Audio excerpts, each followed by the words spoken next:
नमस्कार दोस्तों, मेरा नाम रोहित उपाध्याय है। जितने भी मुस्लिम शासक भारत में आए उनके बारे में कहा जाता है कि उन्होंने हिंदुओं की कई सारी मंदिरों को तोड़ा, पूजा स्थलों को ध्वस्त किया, खजाने को लूटा, मंदिरों के ऊपर मस्जिद बनवाई। वो सब के सब बुरे थे। ये बात हम सबको बार बार बताई जाती है, लेकिन मुस्लिम शासकों ने कई सारी मंदिरें बनवाईं। औरंगज़ेब जैसे कट्टर इस्लामी शासक ने मंदिर निर्माण के लिए दान दिया, ज़मीन दी। ये बात नहीं बताई जाती है, या यूं कहें कि छुपा ली जाती है।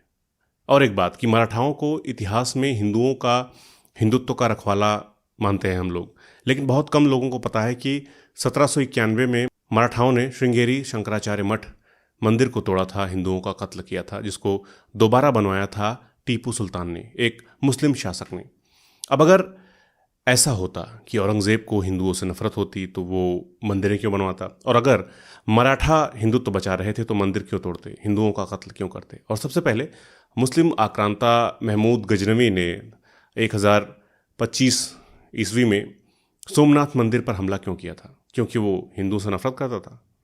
नहीं, मंदिर पर हमला खजाना लूटने के लिए किया गया था। तो भारत में जितनी भी मंदिरें तोड़ी गईं उनके पीछे यही दो इरादे थे। पहला, खजाना लूटना, दूसरा, अपने पावर का एहसास कराना।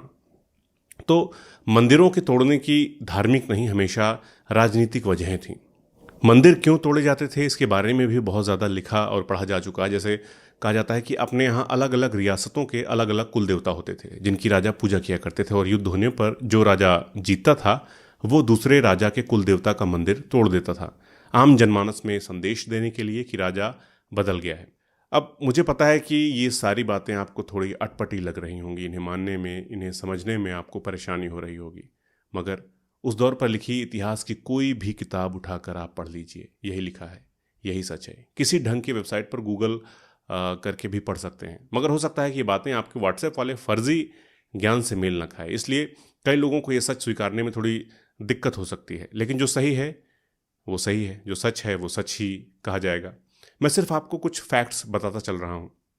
औरंगज़ेब से ही शुरुआत करते हैं। औरंगज़ेब ने बनारस का विश्वनाथ मंदिर तोड़ा, लेकिन उज्जैन का महाकालेश्वर मंदिर, प्रयागराज के सोमेश्वर महादेव मंदिर, चित्रकूट का बालाजी मंदिर, गुवाहाटी का उमानंद मंदिर, ऐसे कई मंदिरों को बनवाने के लिए औरंगज़ेब ने पैसा दिया, ज़मीन दी। और औरंगज़ेब ने ही गोलकुंडा की एक मस्जिद को तोड़ा था, क्योंकि वहाँ के तानाशाह ने लगान देने से मना कर दिया था और मस्जिद के नीचे खजाना छिपा रखा था। इसी तरह मुगल बादशाह जहांगीर ने मंदिर बनवाने के लिए 121 बीघा ज़मीन दी थी और वृंदावन घूमने भी गए थे।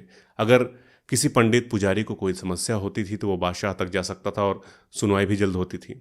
अकबर के बारे में हम जानते ही हैं कि उन्होंने मथुरा वृंदावन में कई मंदिरों का निर्माण कराया था। उनके फरमान का प्रमाण तक मौजूद है, लेकिन इतिहास से कुछ घटनाओं को निकालकर इस तरह से पेश किया जाता है जैसे कि सभी मुस्लिम शासक बुरे थे, हिंदुत्व विरोधी थे। ऐसा इसलिए किया जाता है ताकि झूठ बोलकर हिंदुओं को इकट्ठा कर लें, चुनाव जीत लें।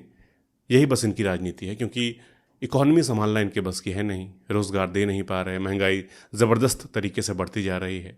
एक ना एक दिन सभी को यह एहसास हो जाना है कि गलत जानकारी लोगों के दिमाग में भरकर चुनाव जीतने के लिए उन्हें बेवकूफ़ बनाया गया।